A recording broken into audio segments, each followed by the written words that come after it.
Sin embargo, tratamos de suplir esta situación con el desarrollo de las guías prácticas.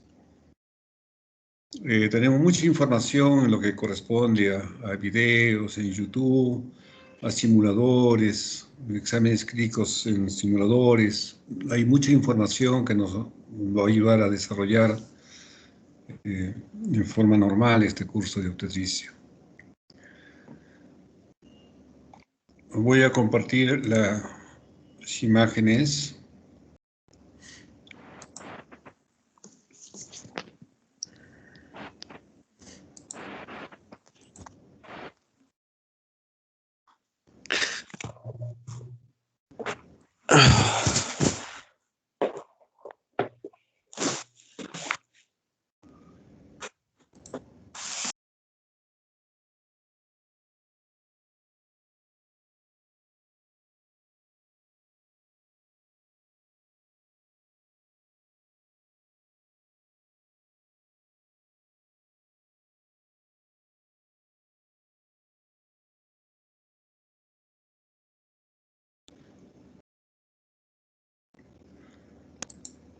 ¿Sí logran ver las imágenes? Sí se ve, doctor. Muy bien. Entonces, empezamos las clases dando unas pautas generales de lo que, cómo es que vamos a desarrollar este curso. Entonces, dando cumplimiento a las disposiciones que nos dieron las autoridades académicas y de acuerdo a la normatividad del rectorado, estamos iniciando hoy día, 31 de mayo, y culminamos el 26 de julio. El desarrollo de las guías prácticas será de acuerdo más o menos a lo que está programado en las clases teóricas.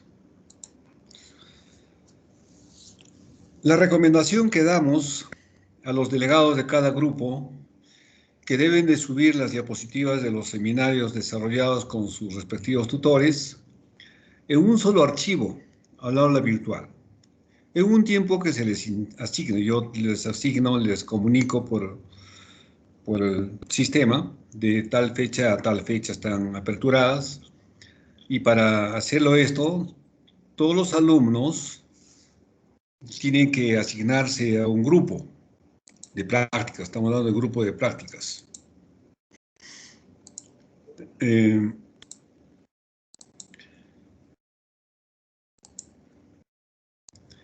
De otra manera, no podría asignarse, evaluarlos, subir las diapositivas. Entonces, con tiempo, ustedes tienen que asignarse a un grupo determinado, que ustedes seguramente ya lo tienen formado, solamente oficializar o regularizar esta modalidad en el sistema del blog.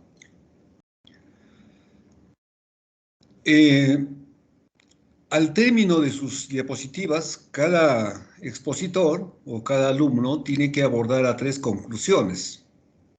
Lo más importante que les ha llamado la atención el tema. Entonces, por decir un tema, nos toca un ejemplo.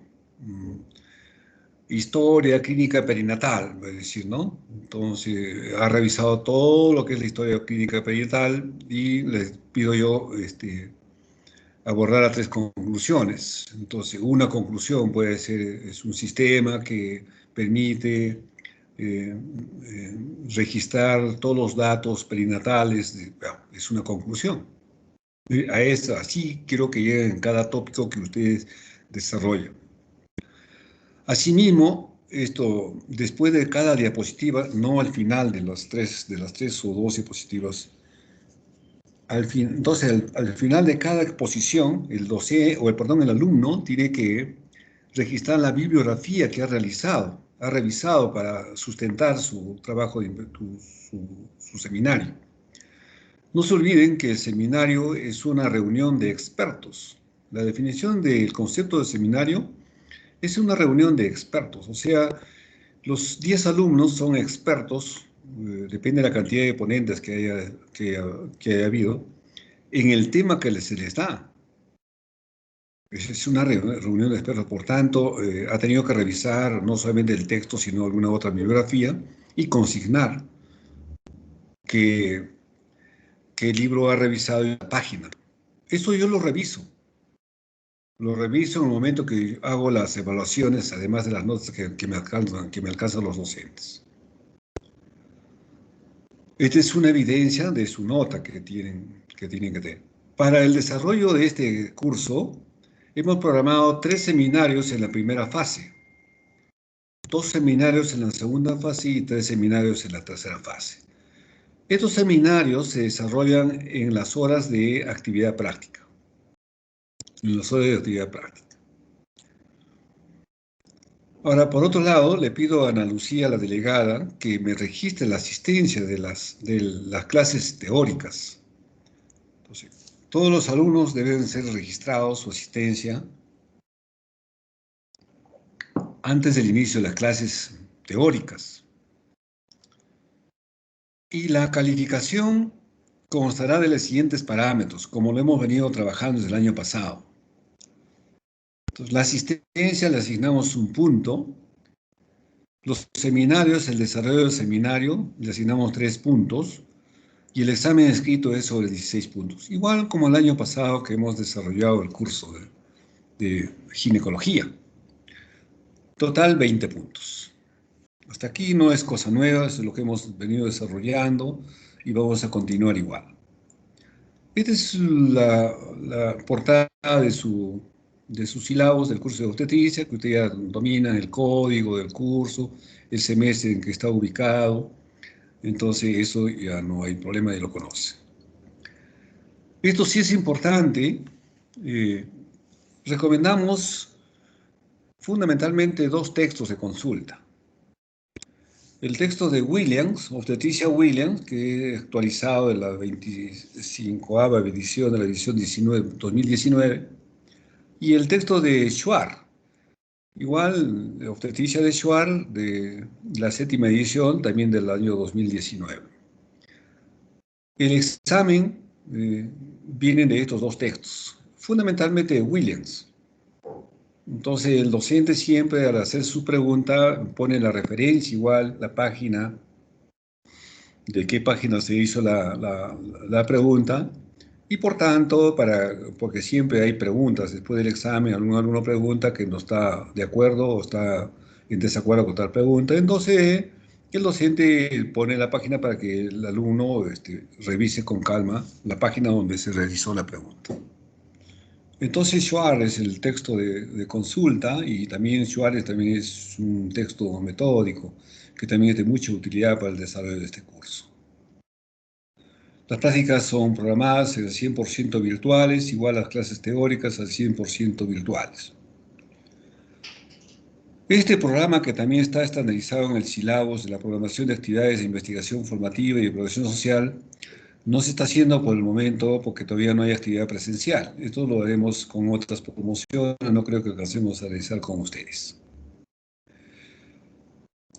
La distribución de grupos, entonces contamos con la cantidad de docentes que ustedes están viendo allí. Quien les habla y el doctor Taco solamente tienen un grupo no comparte con los otros grupos con 2 tutores. Entonces, por ejemplo, mi grupo es el grupo 1 en la primera fase, el grupo 2 en la segunda fase y el grupo 3 en la tercera fase. El doctor Taco igual ya tiene los 2 grupos. Pero después, de los otros grupos simultáneamente depende de la rotación de cada uno. Por decir, el grupo 3 comparte tutor con el doctor Delgado y el doctor Soto. Lunes y martes lo hará con el doctor Delgado. Miércoles y jueves lo hará con el doctor Soto. Es el grupo 3. El grupo 4 lo hará el lunes y martes con el doctor Aguilar y miércoles y jueves con la doctora Marisol del Carpio. El grupo 5 lo hará con el doctor Linares, lunes y martes, y miércoles y jueves con el doctor Laime. Y el grupo 6 lo hará con el doctor Rodríguez, lunes y martes, y el doctor Coaila el miércoles y jueves. Y el grupo 7 lo hará con el doctor Díaz, el lunes y martes, y el miércoles y jueves lo hará con el doctor Willy del Carpio. Los docentes ya tienen esta programación, ya se les pasó en su debido momento, tienen conocimiento. El término de cada fase ya lo saben. La primera fase termina el 16 de junio, la segunda fase el 8 de julio y la tercera fase el 26 de julio. El 26 de julio. En el desarrollo de estas rotaciones, entonces se tiene que abordar tópicos definidos. Por decir, en la primera fase que va desde hoy día hasta el 16 de junio, se tienen que tocar estos temas. El llenado de historias clínicas perinatal, el embarazo de alto riesgo, las actividades que se realizan en la atención prenatal, los esquemas de inmunización durante el embarazo, dieta y suplementos vitamínicos de la mujer gestante, principios básicos en el uso de medicamentos durante la gestación, manejo de las molestias propias de la gestación, acá está incluido la hiperemesia, etcétera, todos los cuadros, actividades durante la atención prenatal y la preparación psicoprofiláctica de la gestante. Estos son tópicos generales que está a libertad del tutor, del docente, de la modalidad como deben desarrollar. La idea no es repetir la parte teórica. La parte teórica está para el examen escrito, la parte teórica está para las clases teóricas, pero esto es un desarrollo de guías prácticas. Por ejemplo, tenemos acá el llenado de historia clínica. Ustedes tienen que llenar la historia clínica, conocer la historia clínica, conocer los datos, dónde debe corresponder llenar una historia clínica, porque ustedes cuando salgan de la universidad, hagan su serum, tienen que manejar este tipo de historias clínicas, precisando cómo hablamos de bajo riesgo, alto riesgo, qué grupo de pacientes puede estar en alto riesgo, importancia de la edad de la paciente, la afiliación, por qué es importante el estado civil, por qué es importante de abordar alguna religión, etcétera. Tienen que conocer las importancias de cada dato de la afiliación, igual de los antecedentes obstétricos. Si una paciente ha tenido un antecedente de un aborto o un óbito fetal, ya es un factor de riesgo. Puede ocurrir en este embarazo actual. Todos estos detalles lo tienen que tocar, enfocar desde el punto de vista práctico. Si no, no va a funcionar. No es repetir la teoría, no, es aplicar los conocimientos a la práctica. Aplicar los conocimientos a la actividad práctica. Estos son los tópicos que tienen que desarrollarse entre el 31 de mayo y el 16 de junio. Después se pasa a la segunda fase, rotan con otro tutor. En la segunda fase se abordará la atención del parto. La atención del parto, pues no se va, tendrán que, hay mucha información, ver cómo es un parto. La recomendación es que debe evaluarse la atención del preparto. Cuando una paciente ya está en condiciones de trabajo de parto y hay que hospitalizarla, el parto, ¿cuáles son el mecanismo de trabajo de parto? La atención del mismo parto, hay muchas diapositivas en YouTube, este tipo de información. O sea, aplicado los conocimientos a la parte práctica, a la parte práctica. En esta fase que va desde el 17 de junio al 8 de julio, vemos todo lo que es parto prácticamente, parto, puerperio y todas las pruebas intraparto que se realizan en la sala de labor del parto, monitoreos, etcétera, ecografías, todas esas cosas. Inducción, que es importante, inducción, conducción del trabajo de parto y la atención del puerperio. Luego haremos finalmente la tercera fase, rotan todos con otro tutor. Y esto lo abarcaremos desde el 9 de julio al 26 de julio. 27-28 es feriado ya y estamos en esa semana de evaluación. Entonces, 31 ya estamos dando todas las notas finales. Igual acá manejaremos los manejos de emergencia obstétricas, el concepto, los manejos de hemorragia obstétrica, manejo de la enfermedad hipertensiva del embarazo, que es frecuente en nuestro medio, síndrome febril igualmente. La atención del recién nacido, hay mucha información. Ustedes van a ver como si ustedes mismos estuvieran atendiendo al recién nacido, hay mucha información. El concepto de bioseguridad, tanto en la atención del parto, en sala de operaciones, en sala de parto, etc. Las medidas preventivas de profilaxis de antibióticos, tanto en el parto como en la atención de la cesárea. Y planificación familiar. Estos son los tópicos que tienen que desarrollarse como guías prácticas. Entonces se da libertad al alumno para que pueda copiarse información por todo lo que son en YouTube, los simuladores, y hay mucha información para desarrollar de la mejor manera. ¿Alguna pregunta hasta acá, por favor?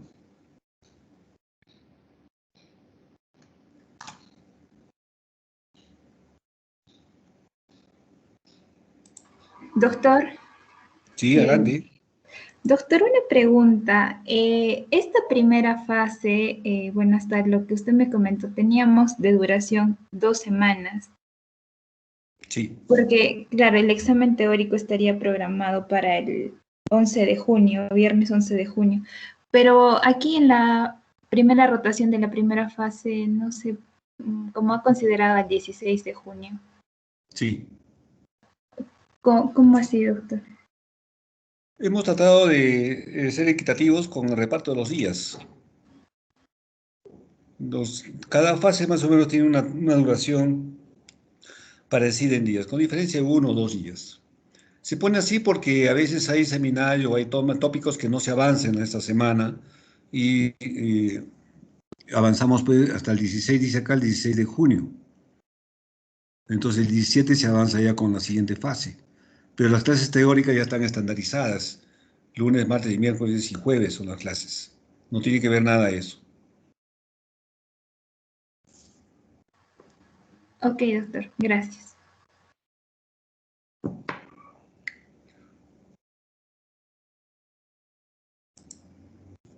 Bien, entonces si es que no hay preguntas, pasamos al desarrollo de nuestra clase teórica. Dejamos de compartir esta...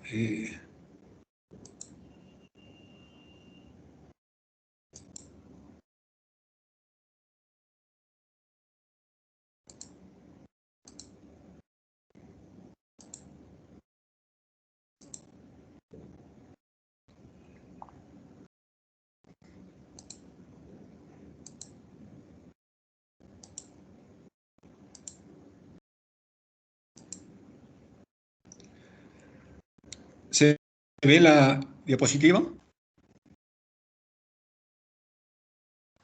Sí, doctor. Muy bien.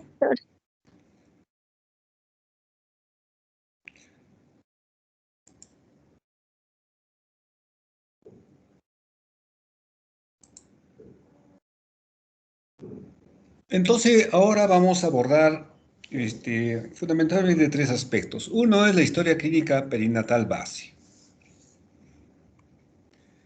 Al respecto, podemos decir que la historia clínica materno-perinatal es un instrumento que permite registrar en forma sistemática los datos expresados por la paciente, los datos que nos dice la paciente. Esta paciente que padece un proceso mórbido, o trabajo de parto, o viene al control prenatal, o algunas situaciones. Y también se puede consignar, se deben consignar los datos observados por el profesional que realice la atención de la paciente. De modo que desempeña un papel fundamental este registro de los datos en la historia clínica perinatal sobre la calidad de atención médica. Y es vital en la interrelación entre los diferentes niveles de atención. Por decir, si ustedes van a atender a una paciente en una comunidad o en un lugar donde estén haciendo el serum, de acuerdo a esta evaluación, de acuerdo al registro de la historia clínica materno-perinatal, seguramente van a referir, si el caso lo amerita, a otro centro asistencial de mayor complejidad. O de repente, ustedes, de acuerdo a la evaluación de este registro, ustedes van a pueden tomar la decisión de atender a la paciente en el centro que ustedes están.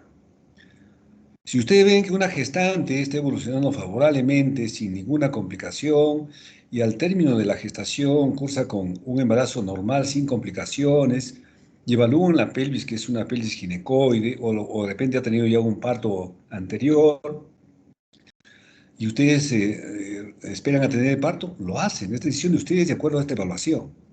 Pero si ustedes ven en el control prenatal alguna alteración de esta gestante, que el feto no esté esté en una situación transversa o esté en una presentación pélvica o que haya una estrechez de pélvica. Entonces ustedes refieren, con todos los hallazgos que ustedes encuentran, refieren a un centro de mayor complejidad. A eso se refiere la historia clínica perinatal. Pero también ustedes deben saber que es un documento médico legal. Son documentos que se archivan, se registran y que en determinado momento adquieren un valor probatorio. No se olviden que nosotros tratamos con personas, a veces siempre hay reclamos, hay pacientes que están insatisfactoriamente en desacuerdo con la atención, o de repente hay una situación que no ha sido del todo resuelto. La paciente puede hacer una acusación, un reclamo legal. Y tanto, para nuestro bienestar, la historia nos respalda. O si es que hemos omitido algo, también hay un signo, hay un dato probatorio para el argumento que la paciente pudiera estar reclamando. El Ministerio de Salud, mediante una resolución en el año 1994, crea pues las normas técnico-administrativas para la atención integral de la salud materna perinatal. En este documento se determina el uso del sistema informático perinatal, que es un texto importante que ustedes sería bueno que lo revisen, la parte que corresponde a esto de la historia clínica perinatal. Desarrollado por el Centro Latinoamericano de Perinatología y Desarrollo Humano, el CLAP. El CLAP también que van a escuchar mucho de esto cuando estemos desarrollando el curso, que es un organismo de la OPS, a su vez dependiente de la OMS, como uno de los instrumentos de información del programa de salud materno-perinatal. Entonces, al lado ven el texto, es un libro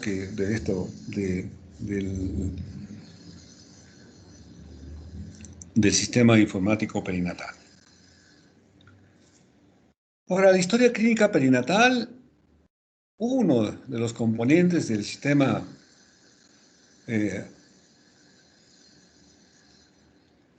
es la historia clínica base que nosotros hoy día hemos practicado con el grupo, entonces ya conocen la historia clínica base.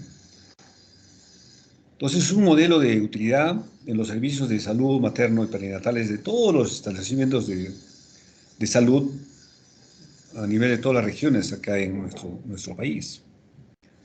Ahora, ese documento es necesario optimizar los contenidos y la calidad de los datos a obtener. O sea, tenemos que obtener datos certeros, ¿no? Con cierta evidencia. No podemos, por ejemplo, si la paciente no recuerda la última menstruación, nos da una fecha que más o menos no registremos, simplemente no se registra. Tengo que tener datos de buena calidad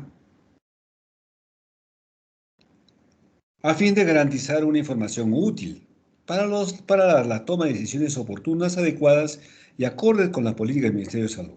La pueden tomar ustedes la decisión de atender al paciente donde están trabajando o les da criterios suficientes para referir a esta paciente a un nivel de mayor complejidad.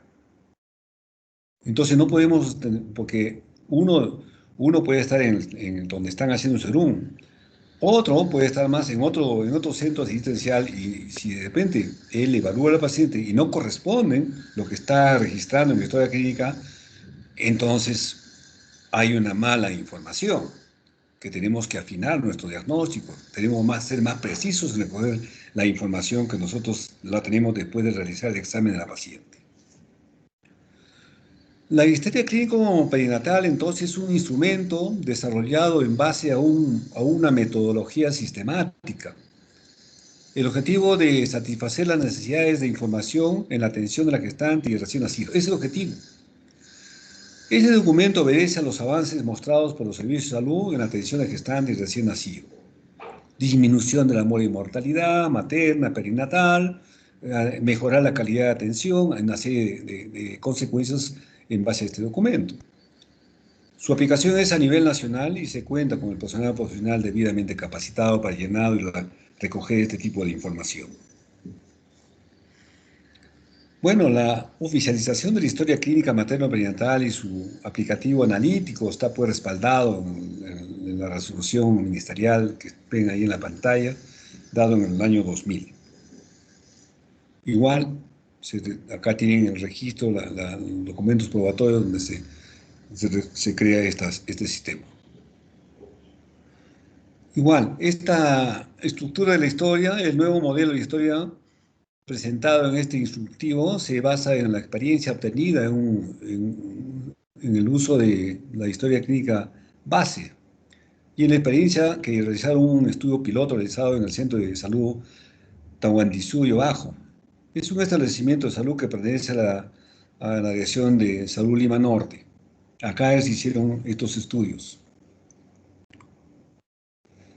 Acá tenemos la historia clínica que hemos visto con mi grupo. Entonces, la primera página se presenta la cabecera y dos secciones. La cabecera y dos secciones. La filiación, la filiación de la paciente, donde están los datos importantes de la afiliación, como cualquier otra historia clínica. Los antecedentes y los datos basados en el embarazo actual. Entonces, estos son los antecedentes familiares, antecedentes personales de la paciente. Estos son los antecedentes obstétricos. Si ha tenido un aborto, dos abortos, ha tenido un parto, si el parto fue normal, eutóxico, fue cesareada, cuándo fue el último parto, cuánto pesó el producto, acá va el peso, y si vive o no vive, ha muerto, todo esto son los antecedentes. Acá dice antecedentes. Estos son antecedentes familiares, antecedentes personales. Hasta acá ya hemos revisado con el grupo, entonces ya manejan más o menos esta situación. Y los datos basados del embarazo actual. Entonces acá va cuánto pesa la gestante, cuál es su talla, si hay una alteración en el peso, está ganando en forma adecuada, excesivo o defecto de peso, la última menstruación, cuándo fue, la fecha probable del parto, se aumenta 7 días y se resta 3 meses para calcular la fecha probable del parto, los análisis que se piden todo, el primer control de gestante se pide toda la analítica. Eso es en cuanto a la primera página que presenta la cabecera y secciones. La segunda página se presenta los espacios respectivos para el registro de los controles prenatales. Acá están los controles prenatales. Entonces, un casillero para anotar las observaciones principales, un otro casillero importante para donde se especifica patologías maternas, perdón,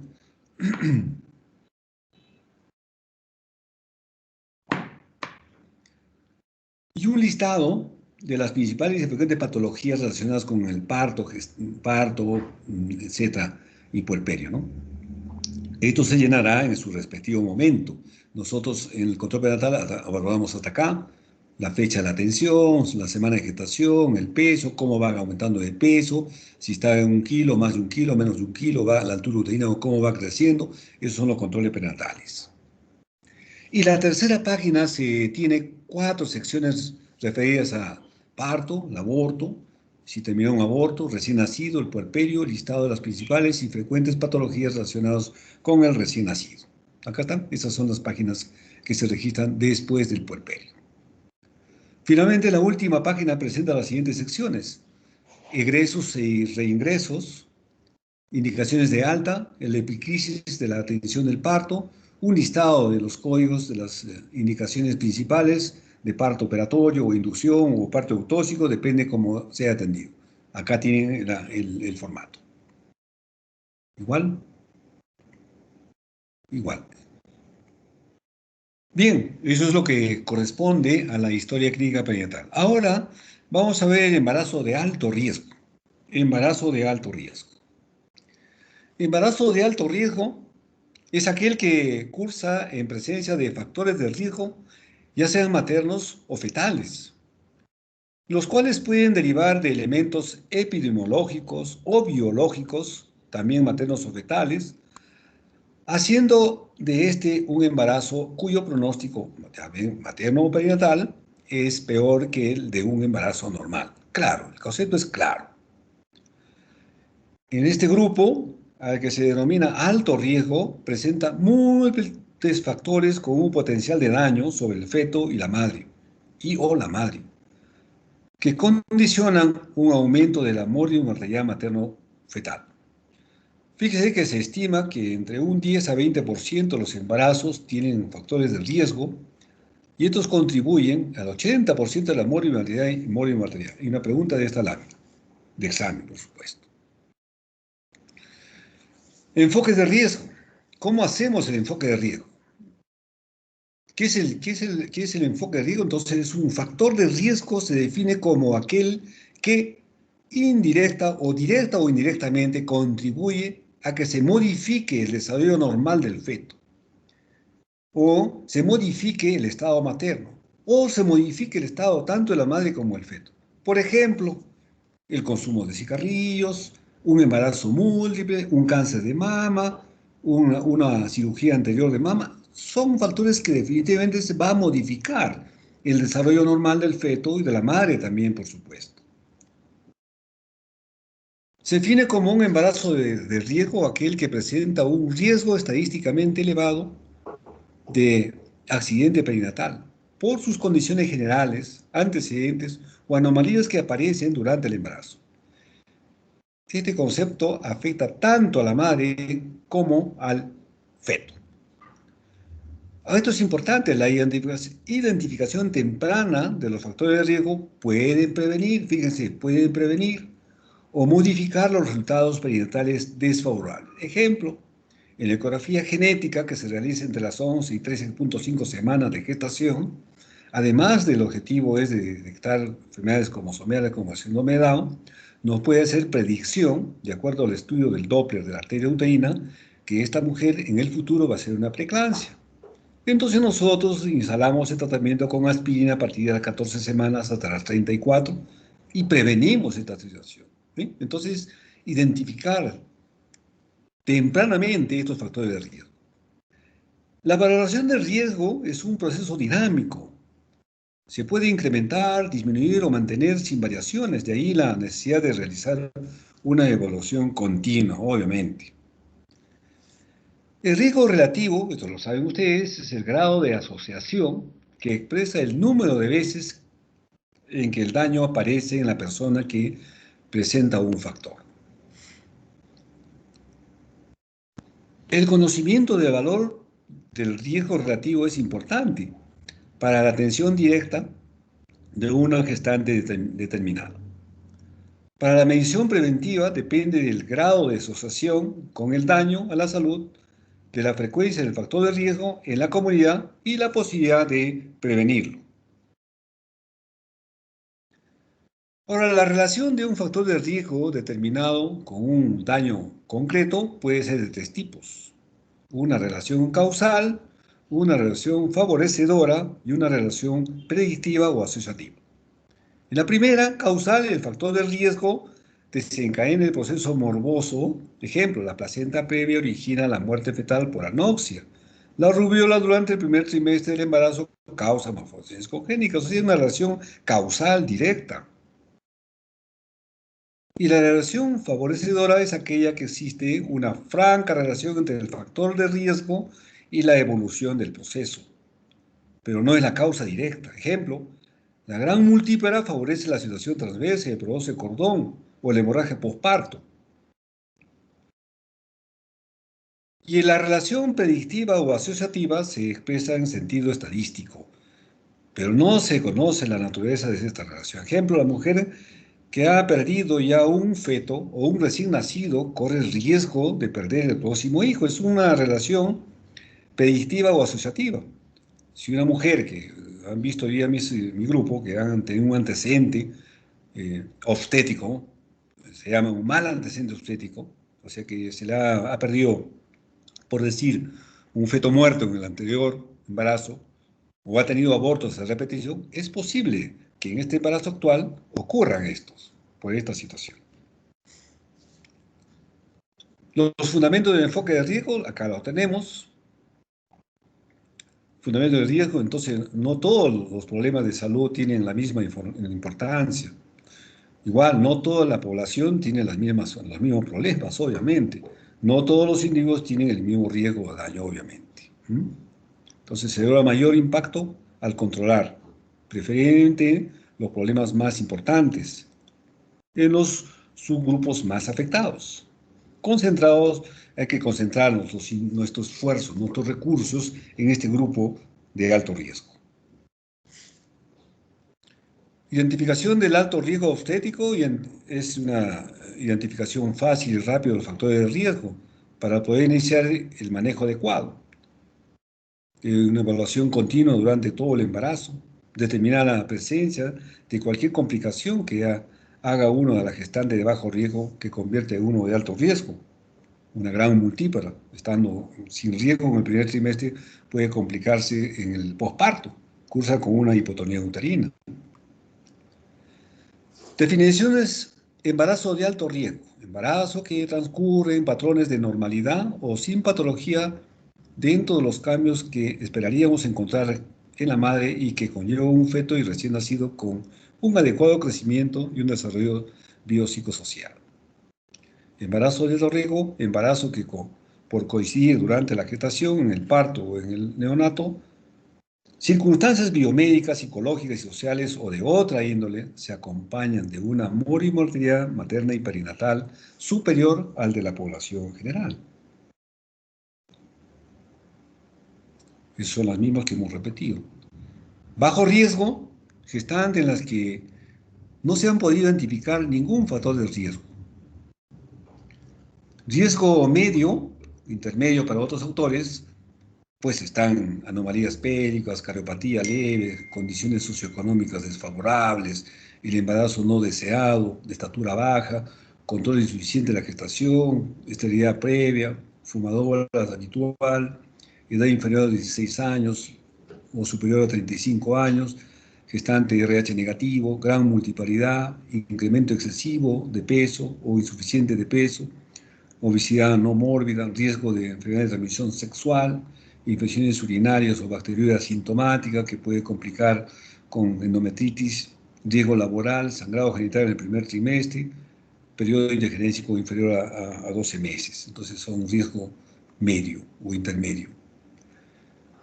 Controles generales en gestantes de alto riesgo. ¿Qué hacemos en estas pacientes? Primera consulta, hacer una anamnesis, filiación, antecedentes familiares, antecedentes personales, antecedentes obstétricos y ginecológicos y la gestación actual. Examen de laboratorio, solicitar interconsulta, lo que corresponde, dependerá de lo que encontremos. Un nutricionista si está con exceso de efecto de peso, psicológico si tiene alguna alteración, el genetista si tiene el antecedente, por decir, de 3 pérdidas, ya dependerá de cada rubro que nosotros encontremos en el control. Las consultas posteriores, entonces la frecuencia de cada visita y las exploraciones complementarias vendrán determinadas por el tipo de enfermedad y por la severidad de la misma. Siempre habrá que controlar el peso, la presión arterial, los latidos carfetales, los movimientos fetales, la altura uterina, la detección de la actividad uterina es importante, esto como Padre Nuestro, no podemos omitir ninguno de estos datos. El examen vaginal, el tacto, se indica siempre en la primera consulta. En la primera consulta es igual, poner el espéculo. Si la paciente manifiesta la pérdida de líquido o pérdida de algún flujo patológico, poner el espéculo, porque podemos prevenir una infección genital, una coriomnitis o un parto prematuro, ruptura prematura, tantas cosas que pueden venir por no poner el espéculo.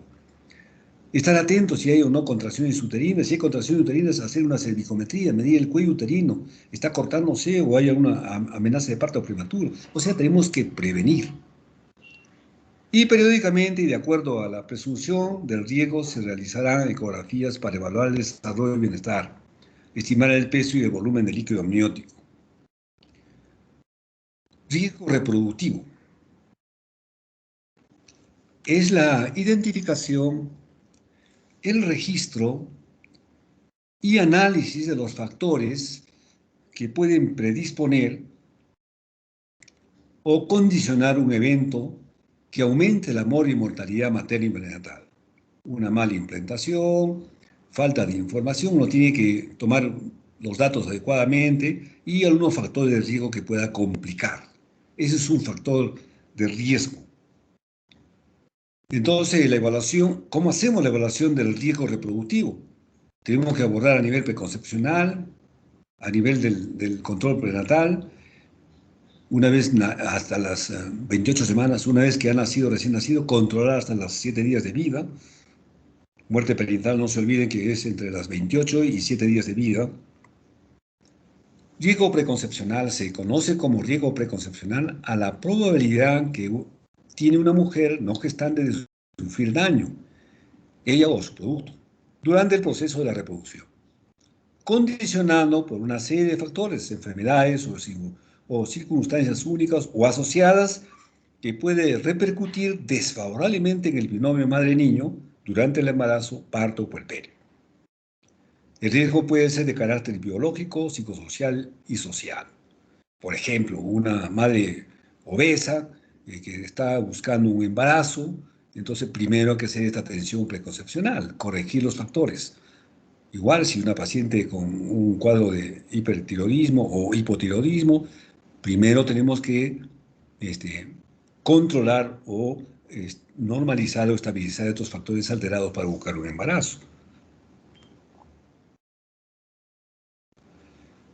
Entonces, en cuanto a salud reproductiva, entonces primero está en la atención preconcepcional, antes de hacer una consejería preconcepcional, si está en condiciones o no de buscar un embarazo y recomendar qué es lo que tiene que hacer. Luego, la atención a nivel de atención prenatal.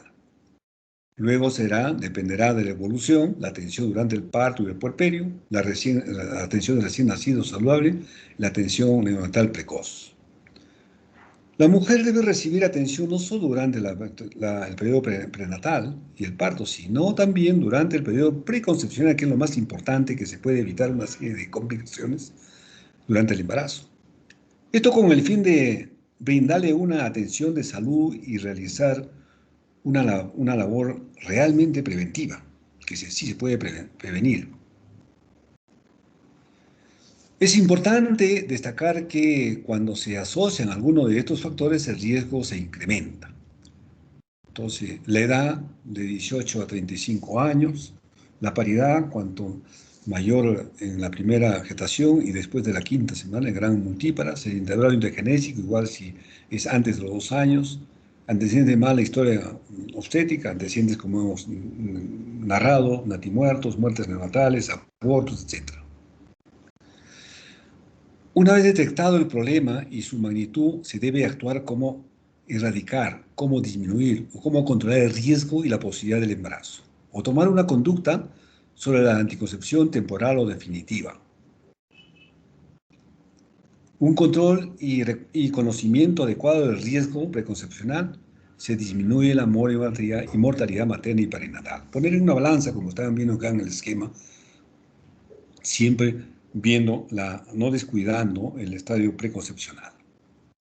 El éxito de la atención prenatal reside en la identificación temprana de las gestantes con factores de riesgo, a fin de planificar una adecuada atención con la finalidad de evitar o disminuir en lo posible daño materno y daño perinatal. Factor de riesgo, nuevamente, es la situación que directa o indirectamente contribuye a que se modifique el desarrollo normal del feto al estado materno o ambos. La identificación temprana, nuevamente reitero, y atención adecuada pueden prevenir o modificar los resultados perinatales desfavorables. La valoración de riesgo es un proceso dinámico. Puede incrementarse, disminuir o mantenerse sin variaciones, de ahí la necesidad de una evaluación continua de toda mujer gestante. El concepto de embarazo de alto riesgo aplica tanto a la madre como al feto. Se define como aquel que presenta un riesgo, nuevamente repito, estadísticamente elevado de accidente perinatal por sus condiciones generales, antecedentes o anomalías que aparecen durante el embarazo. El enfoque, estamos repitiendo esta lámina. Igual, la clasificación bajo riesgo. En cuanto a bajo riesgo obstétrico, está pues la deficiencia nutricional, la desnutrición, la muerte perinatal, incompetencia cervical, parto pretermio, parto previo con isoinmunizaciones, preeclampsia, desprendimiento prematuro de placenta, cesárea anterior u otro tipo de operación. Riesgo alto, tumor de ovario, cáncer de ovario, hipertensión, enfermedad renal, diabetes, cardiopatía, procesos malignos, anemia, enfermedad pulmonar, enfermedad de tiroides, enfermedad hepática, la epilepsia. Riesgo perinatal, un conjunto de condiciones clínicas suelen asociarse con el alto riesgo perinatal. Dentro de ellas existen las maternas, fetales, del trabajo de parto y del parto en sí, así como las neonatales inmediatas.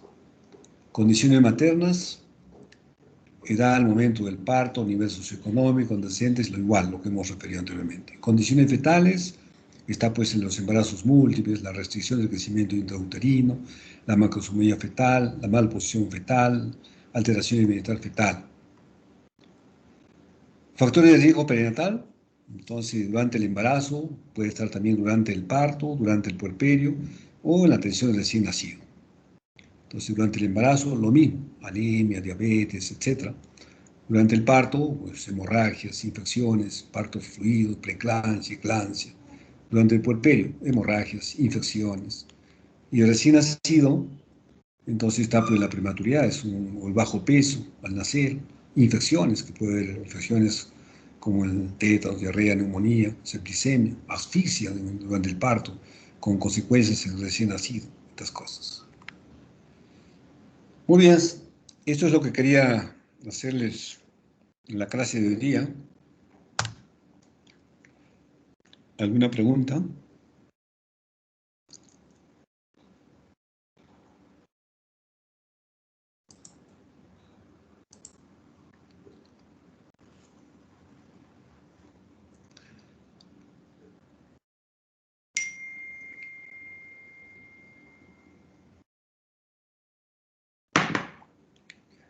Bien, alumno, si no hay pregunta, nos vemos mañana a la 1. A la 1, ¿ya? A las 2 empiezo la consulta. A la 1 de la tarde de mañana la clase. Por favor, la delegada, registrar la asistencia. ¿Me registraste la asistencia? Sí, doctor, ya está Por favor, registrado. ser honesto en el registro. Entonces, si todos vamos en orden, no hay ningún problema. También hago el seguimiento a los alumnos que faltan más de dos clases, les hago el seguimiento. Bien, si no hay más preguntas, entonces nos vemos el día de mañana. Hasta mañana. Hasta mañana, doctor. Muchas gracias, doctor. Mañana nos vemos. Gracias, doctor. Hasta luego. Hasta luego.